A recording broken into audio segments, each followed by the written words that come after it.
India के मुसलमान जो है वो कहते हैं हम अंदर बैठ के हम यहीं से खा लेंगे सबको। अरे पता भी नहीं चलेगा, वो गाय का गोश्त खाते हैं हम इनके सामने, इनकी वो है माँ है, हम देखते हैं क्या कैसे रोकेंगे।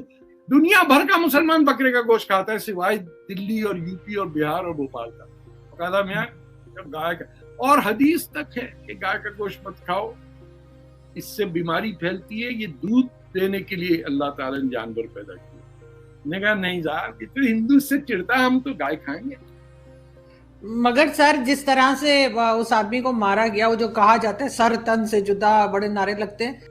जय हिंद दोस्तों, मैं महेंद्र शर्मा स्वागत करता हूं वन वर्ल्ड हिंदी में आपका। उम्मीद करता हूं आप खुश और स्वस्थ है। दोस्तों ये दिखाते हैं पाक मीडिया की कोई लेटेस्ट डिबेट, जिसमें कैसे ये डिस्कशन किया गया है कि भारत और पाकिस्तान के जो मुस्लिम है वो कैसे हिंदुओं को चिढ़ाने के लिए गौ मांस तक का भक्षण कर देते हैं। क्योंकि कहीं ना कहीं ये जो प्रथा है वो अरब के देशों में भी नहीं है, क्योंकि अरब के देशों में भी गाय का सह सम्मान किया जाता है, क्योंकि वो कभी भी गाय का मांस नहीं खाते हैं। जबकि भारत और पाकिस्तान, भारत में ज्यादातर यूपी, बिहार, झारखंड जैसे यहाँ के जो लोग हैं वो पता नहीं कौन सी मानसिकता में जीते और गाय का मांस खाते हैं सिर्फ और सिर्फ हिंदुओं को चिढ़ाने के लिए। तो कहीं ना कहीं इनकी ये अबू बकर के चेले पाकिस्तान में ट्रेनिंग करके भारत में आके जो ये उन्माद फैलाया और ये कत्लो गैरत किया है, उसके बारे में डिस्कशन किया, बहुत जबरदस्त विश्लेषण किया तारिक फतेह ने, और इन मौलानाओं की धज्जियां उड़ा के रख दी है आरजू काजमी जी के साथ। तो दोस्तों देखिए डिबेट और कमेंट में अपनी प्रतिक्रिया जरूर दें। लास्ट में आपसे रिक्वेस्ट करूंगा, चैनल पर नए हैं तो चैनल को सबसे पहले सब्सक्राइब करें, लाइक शेयर कमेंट जरूर करें। दोस्तों जय हिंद, वंदे मातरम, भारत माता की जय। दोस्तों इंडिया के मुसलमान जो है वो कहते हैं हम अंदर बैठ के हम यहीं से खा लेंगे सबको। अरे पता भी नहीं चलेगा, वो गाय का गोश्त खाते हैं हम इनके सामने, इनकी वो है माँ है, हम देखते हैं क्या कैसे रोकेंगे। दुनिया भर का मुसलमान बकरे का गोश्त खाता है सिवाय दिल्ली और यूपी और बिहार और भोपाल का। कहता मैं जब गाय का, और हदीस तक है कि गाय का गोश्त मत खाओ, इससे बीमारी फैलती है। ये दूध देने के लिए अल्लाह ताला ने जानवर पैदा किया। ने कहा नहीं यार, ये तो हिंदू से चिढ़ता है, हम तो गाय खाएंगे। मगर सर, जिस तरह से उस आदमी को मारा गया, वो जो कहा जाता है सर तन से जुदा, बड़े नारे लगते हैं, तो वो चीज हमने होती हुई देखी हिंदुस्तान में। मैं हैरान हूं कि हिंदुस्तान में ऐसा कैसे होता है। ने इतना अच्छा शेर कहा किसी ने, क्या वजन है उसमें। आप मुशायरों में जाइए और नारे लगाइए सर तन से जुदा, सर तन से जुदा। लोग कहेंगे वाह वाह क्या बात की, क्या वजन बैठा है। अरे साहब क्या बात कर दी, क्या है गुस्ताख रसूल की एक ही साथ तन तन। ये इनका कल्चर बन गया। ये अपनी म्यूजिक और धुन जो बना रहे हैं वो दूसरे के खून बहाने पे बना रहे हैं। ये को बात है सर तन से जुदा। अब कह देते सर जिस्म से सदा, प्रोज में भी तो कहते नहीं, उसमें भी अंदाज देखिए। मगर सर, अगर पाकिस्तान या अफगानिस्तान होता तो समझ में आता है कि यहाँ पे इस किस्म की हरकतें हो, लेकिन हिंदुस्तान में तो हिंदू जो है उनको पावर में होना चाहिए ना, वो मेजॉरिटी में है। वो पावर में क्यों होंगे? उन्होंने पैसे कमाने, एमबीए करना, रंग गोरे करने वाली क्रीम लगाई हुई दुल्हन चाहिए, अम्मा शादी करा दो। एनआरआई बैठे हुए कितने हैं अमेरिका में। कभी किसी सुना है किसी इंडियन ने कोई प्रोटेस्ट किया कि ये मिनेसोटा की कांग्रेस वुमन इल्हाम उमर, जिसने भाई से शादी की थी वीजे के लिए, वो लाइन ऑफ कंट्रोल पर जाके इंडिया को गालियां दे के आ गए, इंडियन चुप करके बैठे रहे, पता नहीं कौन है। अरे जाओ उसकी कंस्टिट्यूएंसी में कैंपेन करो, उसके अगेंस्ट हराओ। हमें मना किया अम्मा ने कि सियासत में हिस्सा मत लो बेटा, पैसे बनाओ, वो अच्छी सी शादी कर देंगे। ये इंडिया, अगर इंडियंस देख रहे हैं और उनको चिक चढ़ रही तो सही चढ़नी चाहिए। आप तो बिल्कुल ठुस कौम है। 1 बिलियन आदमी बर्दाश्त कर रहा है सर तन से जुदा। एक साला उठा के मुंह पे थप्पड़ मारो ऑन लाइव कैमरा। अरनाब से को ये है, अरनाब टिक टिक मत करो, बुलाओ मौलवी को, एक लगाओ रिसीव। बोला क्या बोले तू, किससे जुदा? अभी मैं करता हूँ।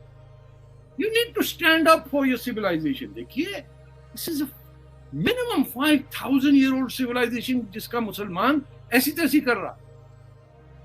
नालंदा यूनिवर्सिटी से तबाह कर दिया हिंदुस्तान को आप सोचिए 7th सेंचुरी से दुनिया की वाहिद यूनिवर्सिटी, 1 लाख फॉरेन स्टूडेंट आता था वहां पढ़ने के लिए, खिलजी साहब ने जला दी। अल्लाह क्या करें, इतनी किताबों की जरूरत है, एक किताब तो है कुरान, काफी है।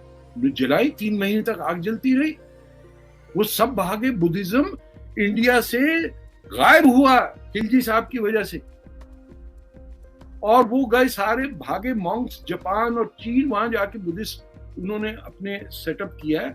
आज भी जो आपका लाहौर म्यूजियम में फास्टिंग बुद्धा का स्टैचू था, वो जापान खरीद के अपने संभाला। उन्होंने कहा ये बाबले मुसलमान पता नहीं कब बुद्धा का स्टैचू तोड़ दे, आप गारंटी कर सकते हैं कि कुछ रह जाएगा? नो। हमें अकल, समझ, बूझ, बैलेंस, रैशनलिज्म कुछ भी नहीं है, not even close to what the profit said. ये तो सबके सब वो हजरत अबू बकर ने जिस तरह जंग चलाई थी ना मुसलमानों के खिलाफ, फर्स्ट वॉर ऑफ अपोस्टेसी, 20-25 हजार मुसलमानों को मार दिया कि तूने ज़कात हमको क्यों नहीं दी। वो कह रहे हैं कि ज़कात हम गरीबों को देंगे, बोले ना मुझे दो। ऐसी first war of apostasy with in 1 year of the prophet's death. तो ये तो अपोस्टेसी और बेहुरमती और तन से जुदाई, ये तो हमारा ट्रेडमार्क है सारे। लेकिन सर अगर कोई उन्हें समझाने की कोशिश करता है, कोई सही बात बताने की कोशिश करता है, तो ये कहते हैं कि जी तुम तो मुसलमान ही नहीं, मतलब हाँ, तो तन से जुदा निकाल देते हैं। यूनाइटेड स्टेट्स में मारा इन्होंने। वो मैं इजिप्शियन था, उसने कुरान की ट्रांसलेशन की, सब किया, सब प्रूव करके बताया। जाहिलो, पढ़ लो कुरान, अकल से काम लो, बैकडेटेड एंट्रियां मत करो। साइटेशन जब देते हो तो ये नहीं होता कि साइटेशन बाद में लिखी गई हो। देखिए ना, आप कहेंगे कि ये बात है, इसके प्रूफ के लिए मैं ये डॉक्यूमेंट देता हूं, नीचे किताब के लिखा होता है।